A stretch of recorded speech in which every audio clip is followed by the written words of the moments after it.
अ, जी। आज के ऑनलाइन कक्षा में जुड़े हुए प्यारे बच्चों और शिक्षक साथियों, आज हमारे इस ऑनलाइन कक्षा को प्रस्तुत कर रहे हैं आड़ावाल के शिक्षक श्री रामेश्वर चंद्रा सर, माध्यमिक शाला आड़ावाल, विकासखंड जगदलपुर, जिला बस्तर से। आज आप लोगों को गणित में जो दशमलव के बारे में आज सर समझाने वाले हैं। मैं सर को आमंत्रित करता हूं, आज के ऑनलाइन कक्षा में वे अपना वक्तव्य चालू करेंगे। Rameshwar Chandra sir, please.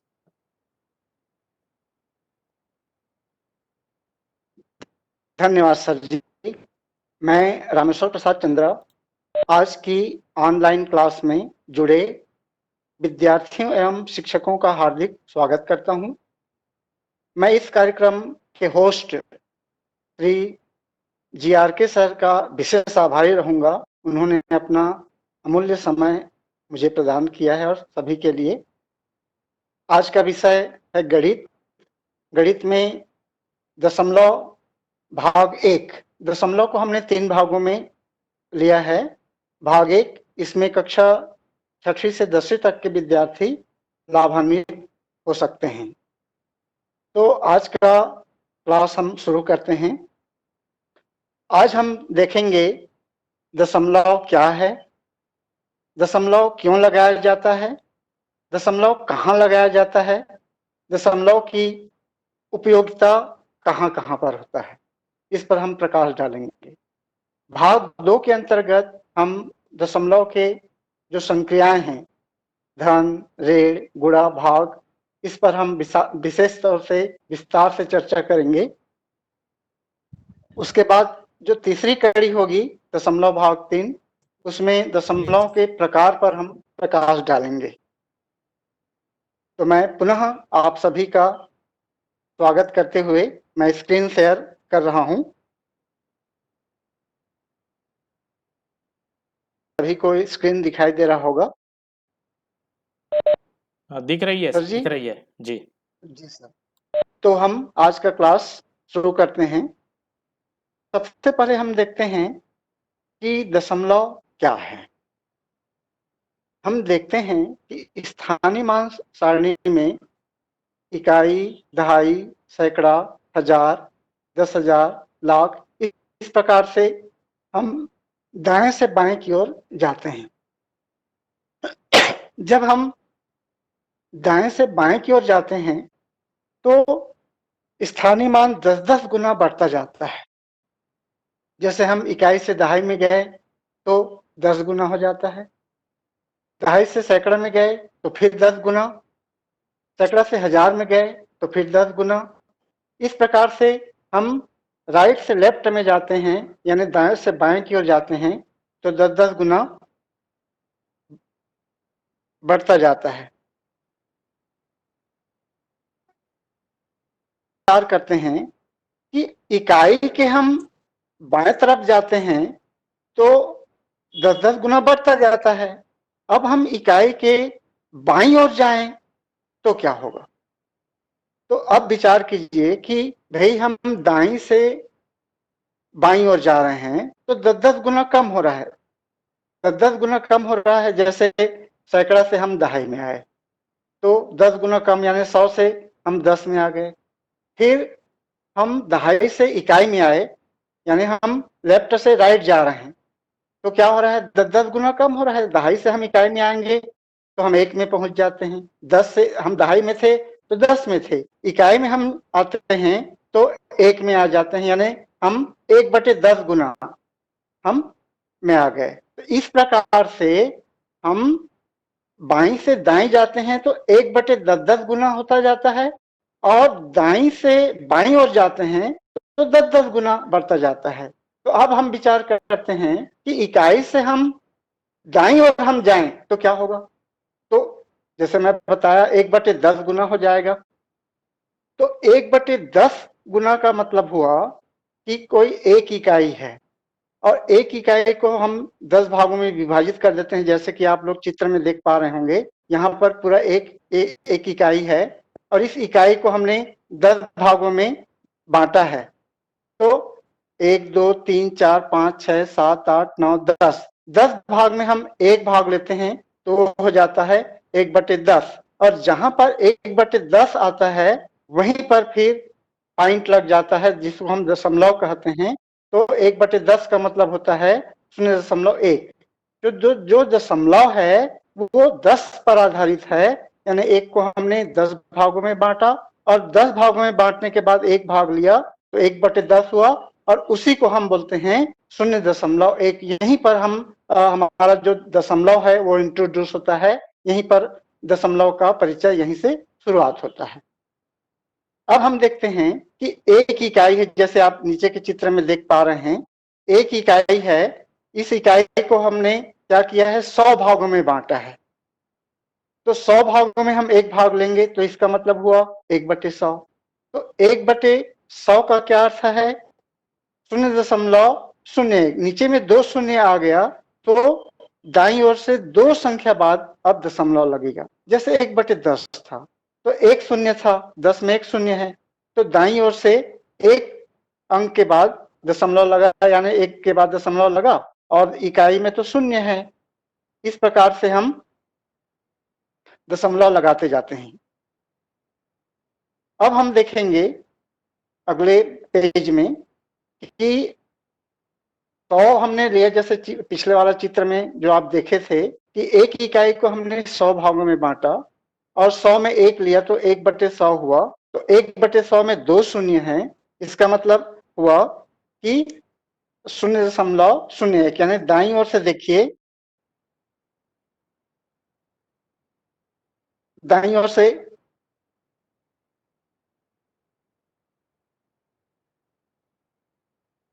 थोड़ा सा व्यवधान हो रहा है, एनिमेशन के लिए मैं ट्राई कर रहा हूं। हाँ, अब देखिए यहाँ पर देखिए 1/100 हुआ तो यहाँ पर 100 में दो दो जीरो है, तो 2 जीरो है तो इसका मतलब क्या होगा कि इधर दाईं ओर से 2 डिजिट बाद यानी 2 अंक के बाद दशमलव लगेगा। तो 1 और दूसरा में हमारे पास कोई डिजिट नहीं था तो हमने क्या लिया, शून्य लिया, तो ये हो जाएगा 0.01। यहाँ पर इकाई में शून्य है और उसके बाद दशमलव और उसके बाद 0.1, यानी 2 डिजिट बाद 2 अंक बाद क्या लगा, दशमलव। क्यों, क्योंकि नीचे में दो जीरो है, 100 में 2 जीरो है। इसी प्रकार हम क्या करेंगे, एक इकाई को हम 1000 में विभाजित करेंगे। यहाँ पर देखिए, यहाँ पर ये देखिए, यहाँ पर एक इकाई को हम 1000 में बांटेंगे और एक भाग लेंगे तो नीचे में 3 शून्य आ गया। इसका मतलब क्या होगा कि 3 संख्या बाद दशमलव लगेगा दाईं ओर से। तो हमारे पास एक था और कितने शून्य की जरूरत है, 2 शून्य। उसके बाद हमारा दशमलव लगेगा और फिर इकाई में कुछ नहीं है तो शून्य लग गया, तो हम इसको बोलेंगे 0.001। इस प्रकार हम देखते हैं कि इकाई और दसवें के बीच में जो डॉट लगता है जिसे हम क्या कहते हैं, दशमलव कहते हैं। यानी दशमलव का स्थान कहां पर है, इकाई और दसवें। जैसे मैं बताया कि स्थानीय मान सारणी में हम इकाई के दाईं ओर जाते हैं तो 10वें, उसके बाद अगला स्थान 100वें, उसके बाद अगला स्थान 1000वें, उसके बाद अगला स्थान 10,000वें, इस प्रकार से होता जाता है। तो हमारे जो डॉट है, जो हमारा जो दशमलव है, वो कहां पर लगा, इकाई और दसवें के बीच लगता है हमेशा। तो किसी भिन्न तथा परिमेय संख्याओं के मान हम दशमलव लगाकर हम उसको दर्शा सकते हैं। जैसे कि एक भिन्न लेते हैं, 1/5। तो 1/5 बराबर 0.2 कैसे होगा, देखिए 1/5 है तो नीचे में जैसे मैं बताया कि जैसे ही नीचे में 10 होता है तो एक पॉइंट लग जाता है। तो यहाँ पर 5 है तो 10 तो है नहीं, तो हम क्या करेंगे, 1/5 में ऊपर नीचे 2 का गुणा कर देते हैं तो 2 एक कम 2 हो जाएगा ऊपर और नीचे में 10 हो जाएगा। तो नीचे में 10 हुआ मतलब क्या हुआ, एक पॉइंट लग जाएगा। तो वहां पर क्या हो जाएगा, 0.2 हो जाएगा, नीचे में 10 आ गया। इसी प्रकार से हम 24/5 लेते हैं तो 24/5 लेते हैं तो नीचे में हमको पॉइंट लाना है, तो नीचे में 10 आना चाहिए। तो इसमें भी हम ऊपर नीचे 2 का गुणा करेंगे तो 24 दूनी 48 हो जाएगा और 5 दूनी 10 हो जाएगा। तो जैसे ही नीचे में 10 हुआ हर में तो पॉइंट लगेगा।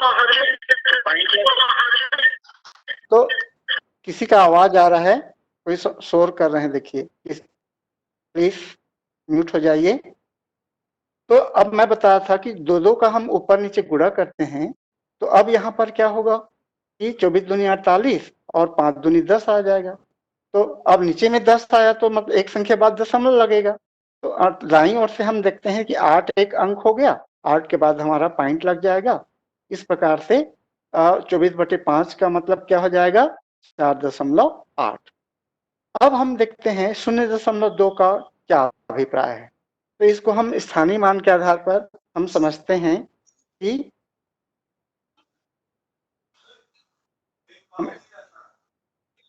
क्या समझते हैं कि यहाँ पर इकाई के स्थान पर क्या है, 0 है और 0 के बाद दशमलव लगा है। तो दशमलव के बाद जो अगला जो स्थान होगा वो क्या होगा, 10वें होगा। इसका मतलब ये हुआ कि 0 इकाई धन 2 10वें। इसी प्रकार हम देखते हैं 4.8। 4.8 यहाँ पर देखिए, ये यहाँ पर 4.8। 4.8 में क्या हुआ, 4 इकाई है और इकाई के बाद हम दाईं ओर जाते हैं तो क्या मिलता है, 10वें मिलता है। तो 10वें के स्थान पर क्या है, 8 है। तो इसका मतलब हुआ 4 इकाई धन 8 10वें। इसी प्रकार एक और संख्या लेते हैं, 216.125। अब यहाँ पर 216.125 में हम देखते हैं कि इकाई दहाई सैकड़ा, 2 सैकड़ा हो गया, धन 1 दहाई हो गया, धन 6 इकाई। अब दशमलव के बाद हम फिर दाईं ओर जाते हैं तो क्या मिलता है, 10वें। तो 1 10वें धन 200वें धन 5 हजारवें। इस प्रकार हम देखते हैं कि दशमलव कहाँ पर लगता है, इकाई तथा 10वें के बीच लगता है। यहाँ तक मुझे उम्मीद है समझ में आ गया होगा। अगले पेज में आते हैं हम।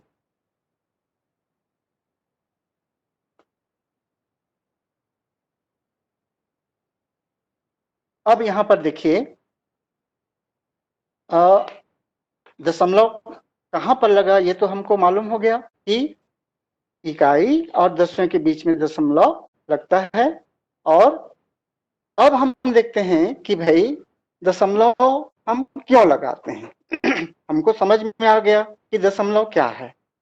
दशमलव क्या है, हमने समझा कि जब हम किसी संख्या को 10 से भाग देते हैं तो वहां पर दशमलव लगता है, यानी जैसे ही नीचे में 10 आया तो वहां पर दशमलव लग जाता है। अब यहाँ पर हम देखते हैं कि दशमलव की आवश्यकता क्यों हुई, क्यों हम दशमलव लगाते हैं। तो जब हम जैसे भिन्न हैं तो भिन्न में ऐसे भिन्न लेते हैं जिसमें अंश हर से पूरा पूरा विभाजित नहीं होता है, तो उसको हम संख्या रूप में कैसे दर्शाएं। जैसे हम देखते हैं कि 2/5 है, तो 2 को हम 5 बराबर भागों में पूरा पूरा हम बांटना चाहेंगे तो पूरा पूर्ण संख्या तो आएगा नहीं, तो वहां पर क्या करना पड़ेगा, हमको दशमलव की आवश्यकता होगी। ठीक है, तो हम देखते हैं कि दशमलव के माध्यम से हम अपूर्ण संख्याओं को हम दर्शा सकते हैं। पूर्ण संख्या तक दर्शाने के लिए हमको दशमलव की आवश्यकता नहीं है, लेकिन जहां पर हम देखते हैं कि संख्याएं अपूर्ण हैं, तो अपूर्ण को दर्शाने के लिए हमको दशमलव की आवश्यकता पड़ती है। इसी प्रकार हम देखते हैं कि मात्रक में, जैसे कि रुपए पैसे है, 5 रुपया है और 40 पैसे है, तो उसको एक्जाई हमको शो करना है रुपए में, तो हम उसको क्या लिखेंगे, 5.40 रुपए बोलेंगे। अब उसको रुपए पैसे बोलने की आवश्यकता नहीं है। तो इस प्रकार से इकाई को भिन्न भिन्न इकाई है तो उसको हम एक्जाई एक रूपता लाने के लिए हम वहां पर भी का उपयोग करते हैं। तो दशमलव का मुख्य क्या है, पूर्णांश और अपूर्णांश में भेद करना है। तो कैसे, किसको हम पूर्णांश बोलते हैं, कैसे अपूर्णांश बोलते हैं? यहाँ पर देखिए 500, यहाँ पर 536.2897 है। तो यहाँ पर हम देखते हैं कि 536 के बाद दशमलव है, इसका मतलब ये हुआ कि आप लोग देख पा रहे होंगे स्क्रीन में, ये जो 536 है वो पूर्णांश है, यानी पूर्ण भाग है वो। और दशमलव के बाद इधर 2897 है, वो क्या है, वो अपूर्ण भाग है, जिसको हम क्या बोलते हैं, अपूर्णांक बोलते हैं। तो इस प्रकार से पूर्णांश और अपूर्णांश के बीच में क्या लगता है, दशमलव लगता है। तो मुझे उम्मीद है कि दशमलव क्या है, दशमलव कहाँ लगता है, दशमलव क्यों लगाया जाता है, यहाँ तक विस्तार से समझ में आ गया होगा। अब हम देखते हैं कि दशमलव का विस्तारित रूप क्या होता है, डेसिमल एक्सपांशन बोलते हैं अंग्रेजी में जिसे। हम एक उदाहरण लेते हैं, 4523.2135। अब यहाँ पर एक प्रश्न उठता है कि हम यहाँ पर 4523 बोलते हैं, लेकिन दशमलव के बाद हम अलग अलग अंक बोल रहे हैं, 2 1 3 5, ऐसा क्यों? क्या आपने कभी जानने का प्रयास किया? तो हम इसलिए अलग अलग बोलते हैं कि देखिए, यहाँ पर 4523 अगर मैं 2135 बोल दूंगा तो यहाँ भी 4523 बोल रहा हूँ और इधर भी 2135 बोलूंगा। तो यहाँ पर द्विधा वाली बात हो गई कि इधर भी 1000 आ रहा है, यहाँ भी 1000 आ रहा है। तो अब यहाँ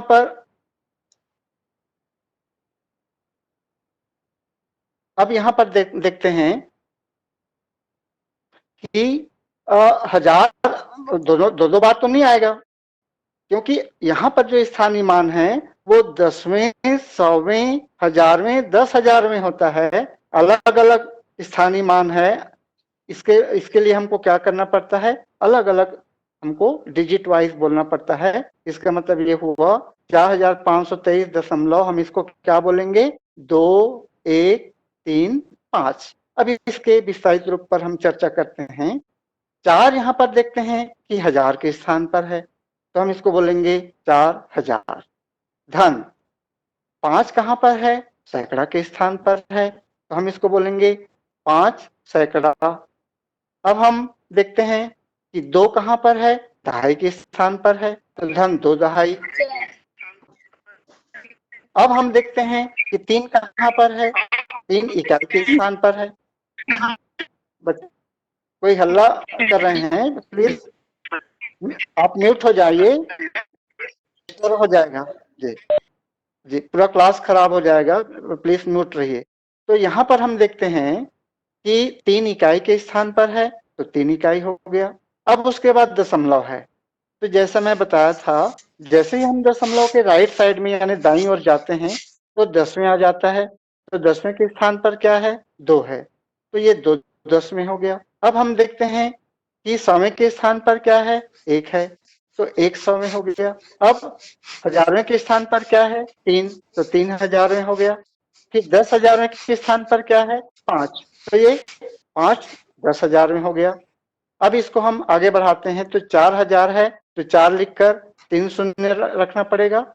फिर 5 सैकड़ा है, तो 5, इसको हम ऐसा भी समझ सकते हैं, 4000 है तो 4 गुणित 1000 करेंगे तो 4000 आ गया। 5 सैकड़ा है तो 5 गुणित 100 करेंगे तो 500 आ गया।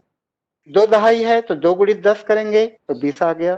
3 इकाई है तो 3 गुणित 1 करेंगे तो 3 आ गया। अब हम आगे देखते हैं, 2 10 है तो 2 गुणित 1/10 करेंगे तो 2/10 आ गया।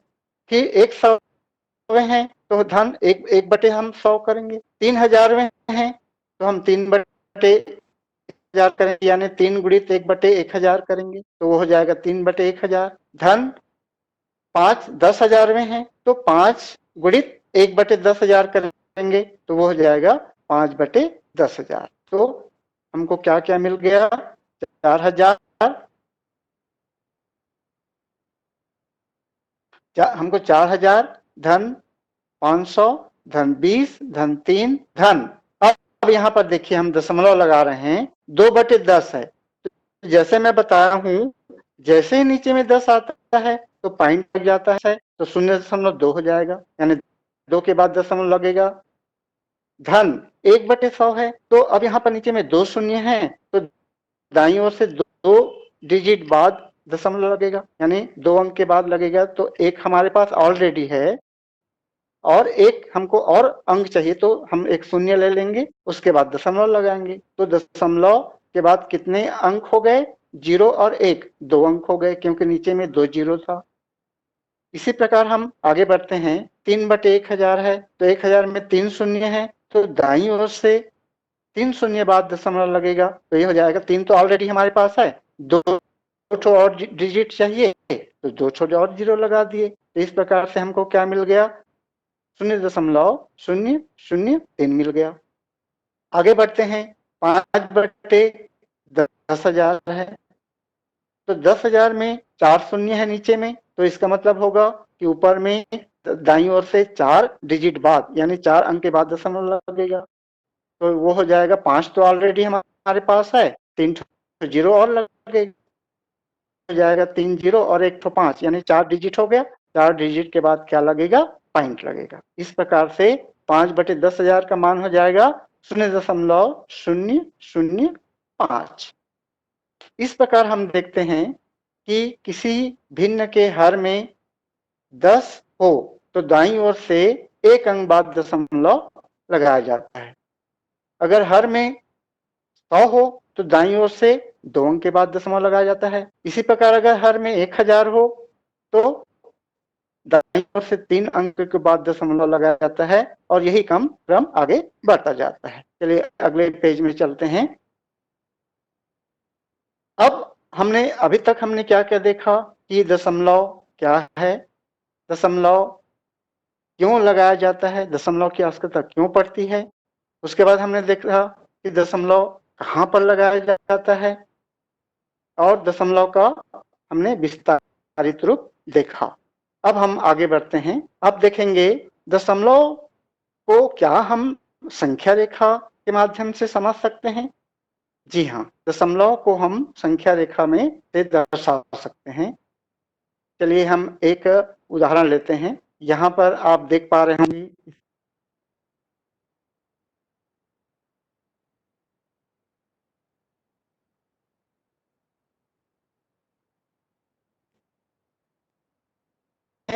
छह।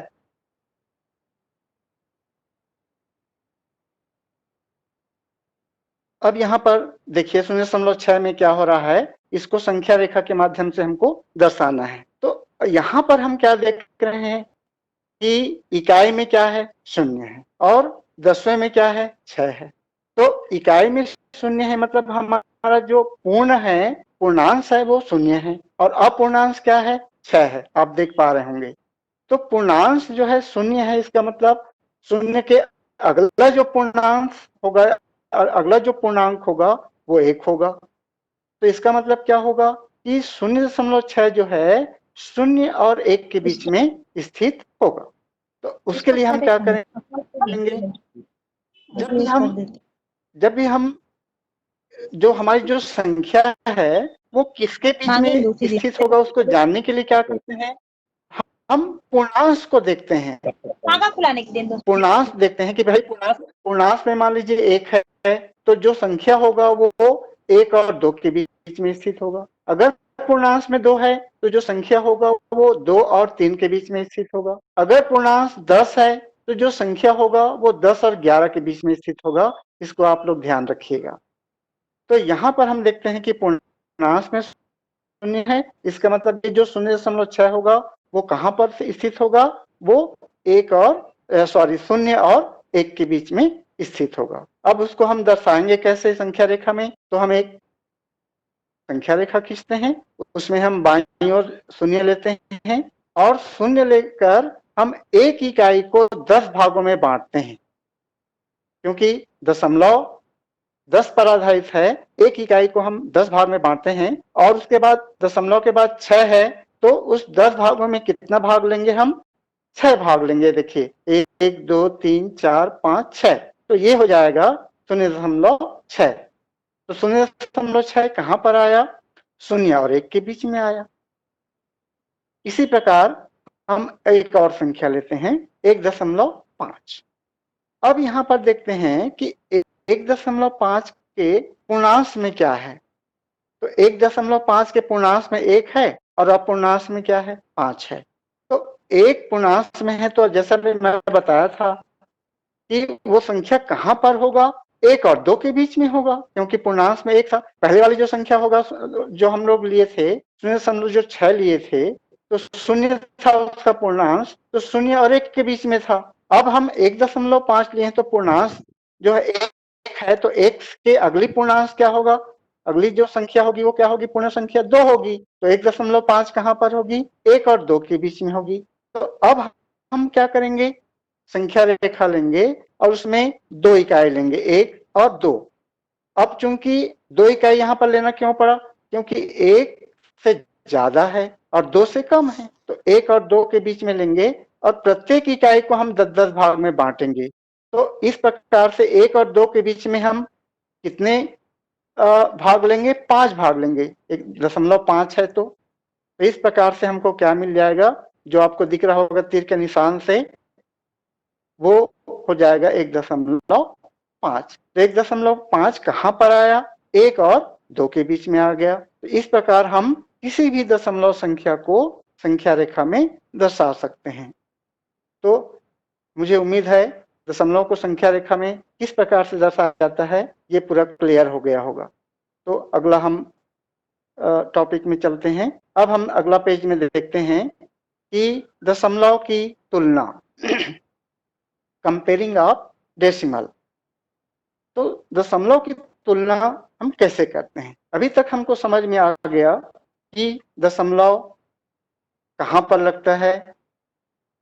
अब हम देखेंगे कि दशमलव क्यों लगाया जाता है। दशमलव क्या करता है, पूर्णांश और अपूर्णांश को विभाजित करता है, पूर्णांश और अपूर्णांश को अलग अलग करता है। दशमलव के बाईं ओर पूर्णांश और दशमलव के दाईं ओर अपूर्णांश। तो दशमलव की हम तुलना कैसे करेंगे, उसको दशमलव की तुलना को समझने से पहले हम लाइक डेसिमल और अनलाइक डेसिमल पर विचार कर लेते हैं, यानी समान दशमलव और असमान दशमलव। जैसे कि आप स्क्रीन में देख पा रहे होंगे, समान दशमलव यानी लाइक डेसिमल किसको बोलते हैं, जब संख्याओं में दशमलव के बाद अंकों की संख्या समान हो। जैसे दो संख्या लेते हैं दशमलव वाली, तो उनमें दशमलव के बाद कितने डिजिट हैं, कितने अंक हैं, उसको गिन लेंगे। अगर दोनों में समान अंक हैं तो वो समान दशमलव यानी लाइक डेसिमल कहलाएंगे। और अगर दोनों में दशमलव के बाद अलग अलग डिजिट हो, अलग एक में डिजिट 2 हो, किसी में 3 हो, तो वो दोनों क्या कहलाएंगे, असमान दशमलव अनलाइक डेसिमल कहलाते हैं। तो यहाँ पर हम उदाहरण से हम देखते हैं कि 2.51 है और 24.08 और 225.18 है। इस प्रकार 3 संख्या हम देखते हैं। तो 3 दशमलव संख्या में हम क्या देखते हैं कि तीनों में दशमलव के बाद 2-2 अंक हैं। देखिए आपको दिख रहा होगा स्क्रीन में कि दशमलव के बाद यहाँ भी 2 अंक, यहाँ भी 2 अंक, यहाँ भी 2 अंक है। ठीक है, तो हम देखते हैं कि ये जो तीनों दशमलव जो संख्या है वो क्या है, लाइक डेसिमल है, समान दशमलव कहलाते हैं, क्योंकि प्रत्येक में दशमलव के बाद 2-2 अंक हैं। अब देखते हैं हम असमान दशमलव। जब संख्याओं में दशमलव के बाद अंकों की संख्या असमान हो तो वे असमान दशमलव यानी अनलाइक डेसिमल कहलाते हैं। जैसे उदाहरण के लिए देखते हैं, आप देख पा रहे होंगे 3.358, 8.12, 0.3। अब इन तीनों दशमलव में हम क्या देखते हैं कि पहले में दशमलव के बाद 3 डिजिट है, दूसरे में दशमलव के बाद 2 डिजिट है और तीसरे में दशमलव के बाद 1 डिजिट है। इस प्रकार किसी में दशमलव के बाद 3 अंक हैं तो किसी में 2 अंक, किसी में 1 अंक। इस प्रकार हम देखते हैं कि ये तीनों क्या हैं, असमान दशमलव यानी अनलाइक डेसिमल हैं। अब हम अनलाइक और लाइक डेसिमल को समझ गए, तो अब हम दशमलव की तुलना करेंगे अब हम दशमलव की तुलना को आसानी से समझ सकते हैं। अब देखते हैं दशमलव संख्याओं की तुलना करने के लिए संख्या के पूर्ण भाग और अपूर्ण भाग को हम देखते हैं। जैसे मैं बता चुका हूं कि दशमलव के बाईं ओर पूर्ण भाग होता है और दशमलव के दाईं ओर अपूर्ण भाग होता है। तो दो संख्याओं की तुलना करते समय यदि एक पूर्ण भाग दूसरी संख्या के पूर्ण भाग से बड़ी हो, सबसे पहले हम पूर्ण भाग पर विचार करते हैं। हमको पूर्ण भाग पर विचार करने के बाद ही हमको अपूर्ण भाग तरफ जाना है, क्योंकि हम अपूर्ण भाग तरफ कब जाएंगे? जब पूर्ण भाग बराबर होंगे। यानी दो संख्याएं हैं जिनकी हम तुलना करेंगे, दोनों के अगर पूर्णांश बराबर होंगे तो तभी हम अपूर्णांश तरफ जाएंगे। और अगर अपूर्णांश ही अगर वहां पर अलग अलग होंगे, छोटे होंगे, तो हमको अपूर्णांश को देखने की आवश्यकता नहीं होगी। तो अब हम यहाँ पर पूर्णांश को हम कैसे समझते हैं? आपने पिछली कक्षाओं में, छोटी कक्षाओं में आप समझ चुके हैं कि दो संख्याओं की तुलना हम कैसे करते हैं। अंकगणित में आप पढ़े हैं बिना दशमलव वाली संख्याओं का। तो फिर भी मैं यहाँ पर रिपीट करूंगा कि जैसे यहाँ पर उदाहरण में आप देख पा रहे होंगे स्क्रीन में कि 235.015 है और 38.925 है। अब इन दोनों दशमलव की तुलना करते हैं तो 235.015 में पूर्णांश में 235 है और 38.925 के पूर्णांश में क्या है? 38 है। तो निश्चित रूप से 235 में 3 अंक है, यानी सैकड़ा तक है, और ये 38 दहाई तक है। तो निश्चित रूप से 235 क्या है? 38 से बड़ा है। इसका मतलब जो पहला दशमलव है 235.015 वो बड़ा है, किससे बड़ा है? 38.925 से। तो यहां पर हमको देखिए अपूर्णांश की ओर जाना पड़ा क्या? नहीं जाना पड़ा। पूर्णांश में ही तय हो गया कि कौन सी दशमलव वो बड़ी है। तो यहाँ पर हम देखते हैं पहली दशमलव यानी 235.015 क्या है? बड़ी है। अब जब पूर्णांश की बारी है तो हालांकि आप जानते हैं कैसे तुलना करते हैं, फिर भी मैं दोहरा रहा हूं। जब भी हम दो पूर्णांकों की तुलना करते हैं तो हम बाईं ओर से देखते हैं, लेफ्ट तरफ से हम तुलना करते आते हैं, यानी ज्यादा स्थानीय मान से कम स्थानीय मान तरफ हम तुलना करते आते हैं। इसका कारण आप समझ सकते होंगे। जैसे मान लीजिए यहाँ पर 235 है और यहाँ पर मान लीजिए 236 होता तो क्या होता? दोनों के सैकड़ा में 2-2 है, दोनों के दहाई में 3-3 रहते। तो इस प्रकार से हम क्रमशः बाईं से दाईं ओर बढ़ते हैं, यानी ज्यादा स्थानीय मान से कम स्थानीय मान की तरफ बढ़ते हुए हम तुलना करते हैं। और एक बात मैं बता दूं कि सबसे पहले तो पूर्णांकों की बारी है, पूर्णांश की, तो उसके डिजिट को देखते हैं सबसे पहले कि भाई उसमें अंक कितने हैं। तो यहाँ पर देखिए 235 में 3 अंक हैं, 38 में कितने अंक हैं? 2 अंक हैं। तो निश्चित रूप से 3 अंक वाला 2 अंक से क्या होगा? बड़ा होगा। अब उसके बाद जब अंकों की संख्या बराबर हो जाए दोनों में, तब हम क्या करते हैं? वही ज्यादा स्थानीय मान यानी बाईं ओर से हम तुलना करते आते हैं। तो मान लीजिए 1000 के स्थान पर दोनों में देखें, दोनों में मान लीजिए 4-4 अंक है, तो हम 1000 के स्थान पर आएंगे बाईं ओर। अगर दोनों में 1000 का स्थान बराबर है तो हम सैकड़ा में आएंगे, सैकड़ा का स्थान बराबर है तो हम दहाई में आएंगे, दहाई का स्थान अगर बराबर है तो हम इकाई में आएंगे। अब इकाई तक भी बराबर है तो इसका मतलब क्या होगा कि उनके जो पूर्णांश होंगे वो क्या होंगे? बराबर होंगे। उसके बाद हमारी जरूरत कहां पड़ेगी? अपूर्णांश तरफ पड़ेगी। तो अगले उदाहरण से हम इसको समझते हैं कि जैसे एक उदाहरण और हम लेते हैं 235.015 और यहाँ पर और एक संख्या हमने लिया है 38.925। इसको तो आप समझ चुके हैं यहाँ पर पूर्णांक जो है 235 बड़ा है, इसका मतलब क्या हुआ कि 235.015 बड़ा है। यहाँ तक स्क्रीन में आप देख सकते हैं।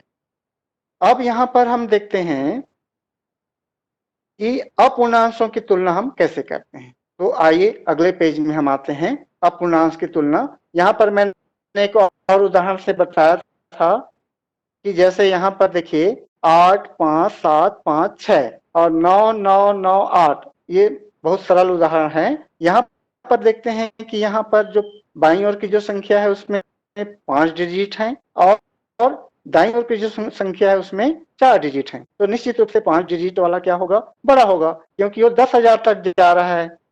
8, 10,000 यानी 85,756 है, और यहाँ पर 4 डिजिट हैं, 4 अंक हैं, तो 1000 तक जाएगा, यानी 9,998 है यहाँ पर। यहाँ 85,000 है और यहाँ 9,000 है, निश्चित रूप से 85,000 वाला बड़ा होगा। तो पहला संख्या जो होगा 5 डिजिट वाला क्या हो गया, बड़ा हो गया। इसी प्रकार एक और उदाहरण हम देखते हैं, 80146 और 80148। यहाँ पर हम क्या देखते हैं कि दोनों में 5-5 डिजिट हैं, 5-5 अंक हैं। तो 5-5 अंक हैं, तो अभी तक हम कह नहीं सकते कौन बड़ा है कौन छोटा है। तो हमको किधर से तुलना करना पड़ेगा, बाईं ओर से तुलना करना पड़ेगा, ज्यादा स्थानीय मान तरफ से। तो यहाँ पर देखते हैं कि जो 10,000 का इकाई, दहाई, सैकड़ा, हजार, 10,000, 10,000 वाले जो अंक है वो 8 है, दोनों में 8 है। देखिए 10,000 वाले जो अंक हैं वो दोनों में 8 है।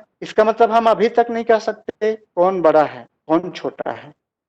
अब हम अगली स्थानीय मान वाली संख्या देखते हैं कि हजारवें के स्थान पर, यहाँ पर 1000 वाले स्थान में 0 है और यहाँ भी 0 है। तो अभी तक हम नहीं कह सकते कौन बड़ा है। उसके बाद हम सैकड़ा के स्थान पर आते हैं, यहाँ भी देखते हैं दोनों में 1-1 है, यानी यहाँ भी समान है। फिर हम दहाई में आते हैं, वहां भी 4-4 है। मतलब अभी तक हम नहीं कह सकते कौन छोटा है कौन बड़ा है। उसके बाद हम अंत में इकाई में आते हैं, तो इकाई में देखते हैं कि जो बाईं ओर की संख्या के इकाई में 6 है और दाईं ओर की जो संख्या है उसके इकाई में 8 है। तो आपको मालूम है 6 जो है छोटा है 8 से। इसका मतलब क्या हुआ, ये जो पूरी संख्या है बाईं ओर वाली संख्या, ये जो 80,146 जो होगा वो छोटा होगा 80,148 से। इस प्रकार से हम पूर्णांकों की तुलना को समझते हैं।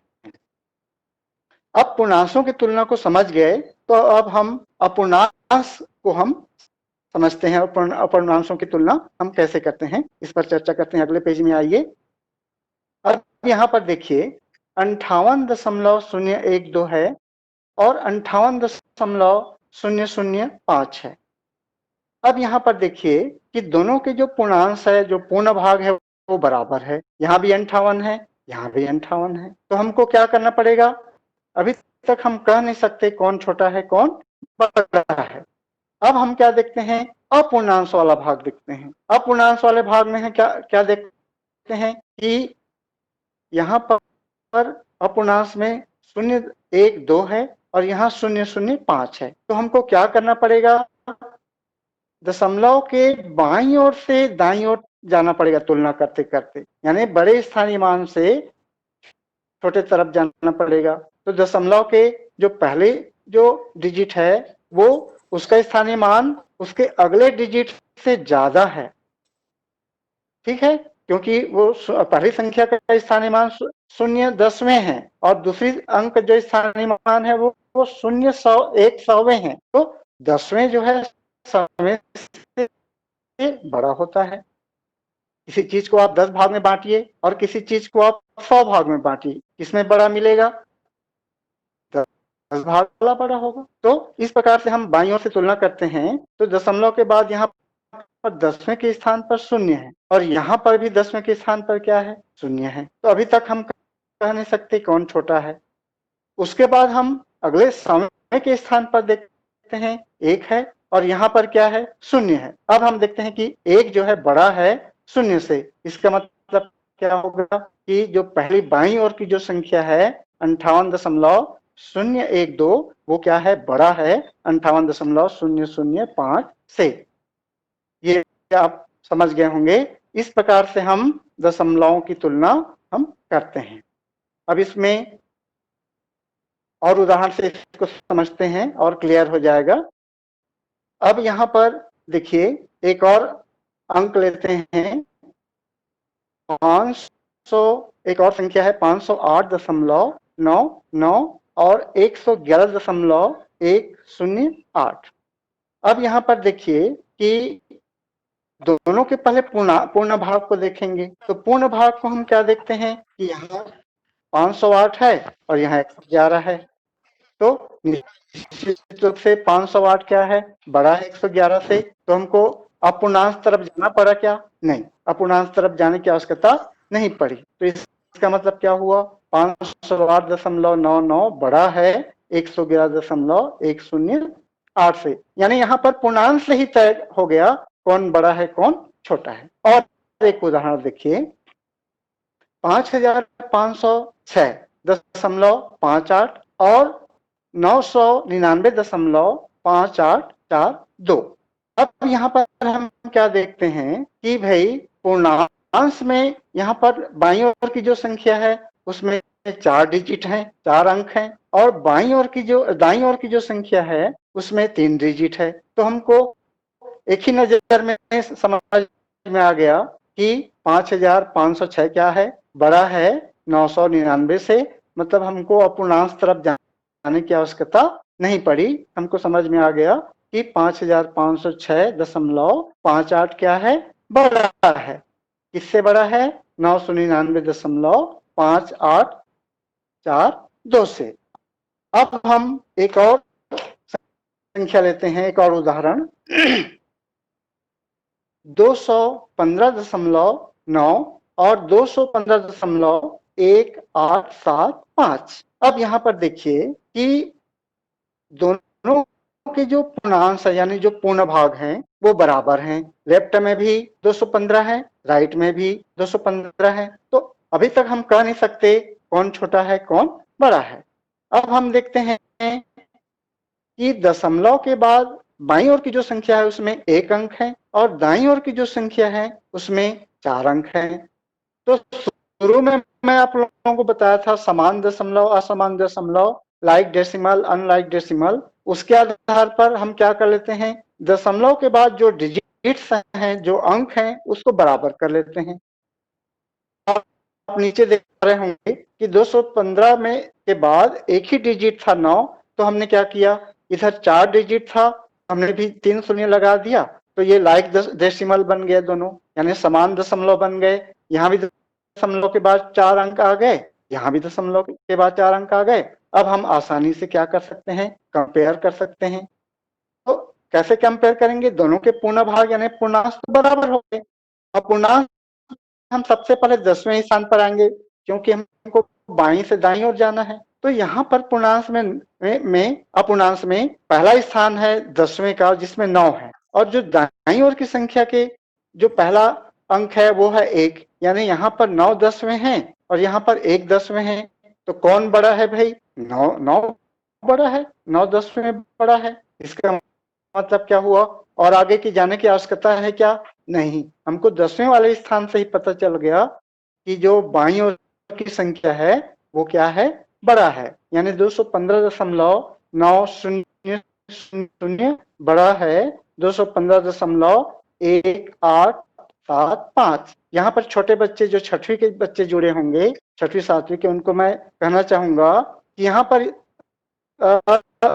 दाईं ओर से कभी भी तुलना नहीं करना है, हमेशा तुलना बाईं ओर से करना है। ज्यादा स्थानीय मान तरफ से हम कम स्थानीय मान की तरफ आते हैं। जैसे एक छोटा सा उदाहरण देखिए, मान लीजिए मैं बोलता हूं कि मेरे पास 5 नोट हैं। अब एक मेरे सामने वाला बोलता है मेरे पास भी 5 नोट है। तो आप बता सकते हैं किसके पास ज्यादा है, नहीं बता सकते, क्योंकि नोटों के जो मान है अलग अलग नोट के अलग अलग मान होते हैं। तो मान लीजिए 5 नोट है मेरे पास, तो 5 नोट मान लीजिए मेरे पास 100 100 के हैं, और किसी के पास जो 5 नोट हैं वो एक नोट 100 का है, 50 का है, 40 का है, तो क्या बराबर होंगे? नहीं होंगे। तो इसका मतलब हम कहाँ से तुलना करते आते हैं? बड़े नोट तरफ से आते हैं। बड़े नोट को पहले देखते हैं कि भाई मेरे पास तो पांच बड़े नोट हैं, आपके पास एक बड़े नोट है, तो निश्चित रूप से मेरे पास जो नोट होंगे वो ज्यादा होंगे, उसका मान ज्यादा होगा। इस प्रकार से हम ज्यादा स्थानीय मान से कम स्थानीय मान की ओर तुलना करते आते हैं। और एक उदाहरण देखिए, 0.1 यहाँ पर आप देख पा रहे होंगे, और 0.0199। यहाँ पर देखिए कि दोनों के पूर्णांश में 0 है। इसका मतलब हम नहीं कह सकते कौन छोटा है कौन बड़ा है। अब हम देखेंगे जो 10वें स्थान में यहाँ 1 है और यहाँ 10वें स्थान में क्या है? 0 है। तो भाई एक बड़ा है कि 0 बड़ा है? एक बड़ा है। इसका मतलब क्या हुआ कि इसका मतलब ये हुआ कि 0.1 बड़ा होगा। इसको हम और आसानी से समझने के लिए क्या करते हैं? दोनों को लाइक डेसिमल में चेंज कर लेते हैं, दोनों को समान दशमलव में ढाल लेते हैं। कैसे? हम यहाँ पर देखते हैं कि बाईं ओर की संख्या में दशमलव के बाद एक डिजिट है, एक अंक है, और दाईं ओर की जो दशमलव है उसमें दशमलव के बाद 4 डिजिट है। तो हम समान रूप से समान डिजिट में बदलेंगे तो 1 के बाद 3 जीरो लगा लेते हैं। इस प्रकार से दोनों में 4 डिजिट हो जाएंगे, यानी समान दशमलव में बदल जाएगा। अब हम आसानी से तुलना कर सकते हैं। कैसे तुलना करेंगे? दोनों के जो अपूर्णांक भाग है उसमें 10वें स्थान में 1 है और दाईं ओर की संख्या में 10वें स्थान में क्या है? 0 है। इसका मतलब क्या हुआ? 1 बड़ा होता है 0 से, इसका मतलब बाईं ओर की जो संख्या होगी वो बड़ी होगी। इसका मतलब ये हुआ कि 0.1 जो है बड़ा है 0.0199 से। और एक उदाहरण देखिए, 0.15 और 0.1500। अब यहाँ पर हम फिर वही करेंगे, दोनों को लाइक डेसिमल में चेंज करेंगे, समान दशमलव में बनाएंगे। तो दशमलव के बाद यहाँ 2 अंक है और यहाँ पर 4 अंक है, तो यहाँ भी 4 अंक बनाने के लिए 2 शून्य हमने लगा दिया, तो दोनों तरफ समान दशमलव में बदल गए। अब हम फिर वही बाईं ओर से तुलना करते आते हैं। दशमलव के जो पूर्णांक भाग तो बराबर हैं, 0 है। अपूर्णांक भाग में देखते हैं कि 10वें स्थान पर यहाँ 1 है और यहाँ 10वें स्थान पर भी 1 है। मतलब हम कह नहीं सकते अभी तक कौन बड़ा है। उसके बाद हम 100वें के स्थान पर जाते हैं, तो 100वें स्थान पर देखते हैं कि यहाँ 5 है, यहाँ भी 5 है। अभी तक क्या है? बराबर है। फिर हम 1000वें स्थान में देखते हैं, बराबर हैं। 10,000वें स्थान पर इसका मतलब क्या हुआ? दोनों बराबर हैं। ठीक है, इसका मतलब क्या हुआ? 0.15 और 0.1500 बराबर हैं। यहाँ पर छोटे बच्चे खासकर 6वीं 7वीं 8वीं वाले ध्यान देंगे। ये मत समझिए कि यहाँ पर 0.15 यानी 15 है और 0.15 यानी 1500 है, तो कैसे बराबर हो गया? तो इसको मैं क्लियर कर दिया कि दोनों ओर हम तुलना करते जाते हैं समान दशमलव बनाकर, तो हम देखते हैं कि दोनों क्या हैं? बराबर हैं। इसी प्रकार से एक और उदाहरण देखिए, 0.07 और 0.7 नीचे में देखिए स्क्रीन में। तो हम क्या देखते हैं कि दशमलव के जो पूर्ण भाग है, पूर्णांश है, वो तो बराबर है, दोनों में 0 उसके बाद हम देखते हैं कि दशमलव के बाद जो पहले अंक है यानी 10वें वाला, उसमें 0 है और दाईं ओर की जो संख्या में क्या है? 7 है। तो 0 बड़ा है कि 7 बड़ा है? 7 बड़ा है। इसका मतलब क्या हुआ कि 0.07 जो है छोटा है 0.7 से, यानी जो बाईं ओर की संख्या है वो छोटी होगी दाईं ओर की संख्या से। इसी प्रकार हम दशमलव की तुलना हमने देखा। तो इस प्रकार से आज हमने क्या क्या सीखा? आज हमने सीखा कि दशमलव क्या है, दशमलव क्यों लगाया जाता है, दशमलव की आवश्यकता क्यों पड़ती है, दशमलव कहाँ पर लगाया जाता है, और क्या हम दशमलव को संख्या में प्रदर्शित कर सकते हैं, और दशमलव की तुलना हम किस प्रकार करते हैं। ये 5 बिंदुओं पर आज हमने विस्तार पूर्वक चर्चा किया। मुझे उम्मीद है आप लोग अच्छे से समझ गए होंगे। अब छोटा सा मैं स्व आकलन का प्रश्न देता हूं आप लोगों के सामने। इसमें आप लोग जवाब देंगे, ज्यादा हल्ला नहीं करेंगे, बस समझने के लिए है। अब यहाँ पर प्रश्न पहला है, हमारे पास समय कम है, मात्र 5 मिनट का समय है। तो यहाँ पर पहला प्रश्न देखिए, 801.254 में अंक 5 का स्थानीय मान क्या होगा? बताएंगे बच्चे, बताएंगे। उसका ऑप्शन है 50, 0.05, 0.5 और 5। जल्दी बताइए। 2.5 हाँ बेटा, 0.5 पहला हाँ 2.5 है तो 0.5 हाँ 0.5 0.5 गलत जवाब है बेटा आपका। नहीं, वो भी गलत है। जल्दी बताइए। 50 सभी गलत बता रहे हैं। देखिए, इसका सही उत्तर मैं बता रहा हूँ। नहीं बेटा, मैं बता रहा हूँ, आप समझो ना, गलत बता रहे हैं। अब समझ लो, आप चुप रहो, जा म्यूट हो जाओ आप लोग। देखिए, 5 का स्थानीय मान पूछा है, 5 कहाँ पर है ये देखिए ना भाई। 5 कहाँ पर है? दशमलव के दूसरे स्थान पर है, दाईं ओर, यानी 100वें के स्थान पर है। तो 5 का स्थानीय मान क्या होगा? 5/100 होगा। तो 5/100 हो गया, यानी 100 में कितने जीरो हैं?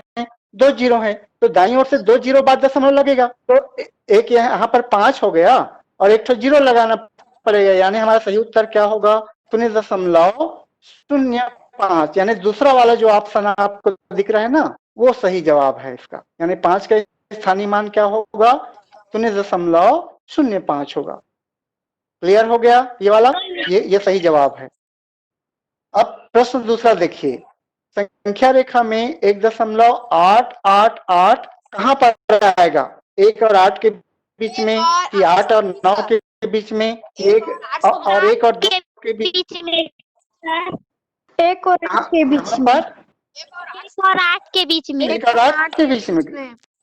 गलत बता रहे हैं। संख्या रेखा में के बीच में, 1 और 8 के बीच। अरे भाई, मैं दशमलव नहीं पूछ रहा हूँ जी। अरे दशमलव नहीं पूछ रहा हूँ, ये पूरी संख्या रेखा में कहां पर स्थित होगा? मैं आपको क्या समझाया था कि पूर्णांश में, पूर्ण भाग में क्या है? पूर्णांश यहाँ पर 1 है। जल्दी से बताइए, बता रहे हैं? देखिए, पूर्णांश में 1 है, तो मैं क्या समझा? 1 और 2 के बीच में हो, 1 और 2 के बीच में होगा बेटा। पूर्णांश के बाद अगली पूर्णांक देखते हैं। एक पूर्णांक है, तो 1 के बाद अगला पूर्णांक क्या होता है? 2 होता है। तो 1 के और 2 के बीच में होगा, यानी कौन सा ऑप्शन हमारा सही है? तीसरा वाला, ये तीसरा प्रश्न देखिए, 0.1 और 0.100 के बीच हमको संबंध बताना है। इसमें ऑप्शन है 0.17 और 0. ये 0.1 जो है बड़ा है 0.100 से। दूसरा ऑप्शन है 0.1 छोटा है 0.100 से। और तीसरा ऑप्शन में दोनों बराबर हैं। और चौथा ऑप्शन क्या है? इनमें से कोई नहीं। जल्दी बताइए, समय कम है। दूसरा है भाई देखिए, नहीं बेटा, तीसरा ऑप्शन से। दोनों बराबर हैं भाई। देखिए, दहाई में 10वें स्थान पर 1 है, यहाँ भी 10वें स्थान पर 1 है, और उसके बाद इसको समान दशमलव में बदलेंगे तो 2 जीरो इधर भी लग जाएगा, तो दोनों बराबर हुए कि नहीं? तो कौन सा ऑप्शन सही है? तीसरा वाला ऑप्शन सही है। ठीक है, तो हमारे पास समय बहुत कम है बच्चों। आज हमने दशमलव भाग 1 पर विस्तार पूर्वक हमने चर्चा किया। दशमलव क्या है, दशमलव क्यों लगाया जाता है, दशमलव की आवश्यकता क्यों पड़ती है, दशमलव को संख्या रेखा में कैसे हम दर्शा सकते हैं, इस पर हम चर्चा किए। मुझे उम्मीद है आप लोग निश्चित रूप से आज के इस कक्षा से लाभान्वित हुए होंगे। और अगली कक्षाओं में हम दशमलव की संक्रियाओं पर, यानी दशमलव के जोड़, घटाव, गुणा, भाग पर हम विस्तार से चर्चा करेंगे। मैं आपको बहुत इंटरेस्टिंग चीज बताऊंगा अगले कड़ी में, कि जैसे हम किसी संख्या को भाग देते हैं और पूरा पूरा पूरा भाग जाता है, 2 दशमलव लगाते हैं, इस पर हम चर्चा करेंगे। तो सभी को आप सभी यहाँ पर ऑनलाइन कक्षा में आप जुड़े और मुझे सुने, और खासकर मैं आभारी हूँ जी.आर.के. प्रसाद सर का, मैं बहुत आभारी हूँ। उन्होंने अपना अमूल्य समय दिया, उनके लिए मैं तहे दिल से उनको धन्यवाद। और आप सब समय अपना दिए, और मैं सभी शिक्षकों का एवं विद्यार्थियों का साधुवाद करता हूँ, धन्यवाद देता हूँ। इस प्रकार से आज की ऑनलाइन कक्षा समाप्त होती है। सभी को धन्यवाद।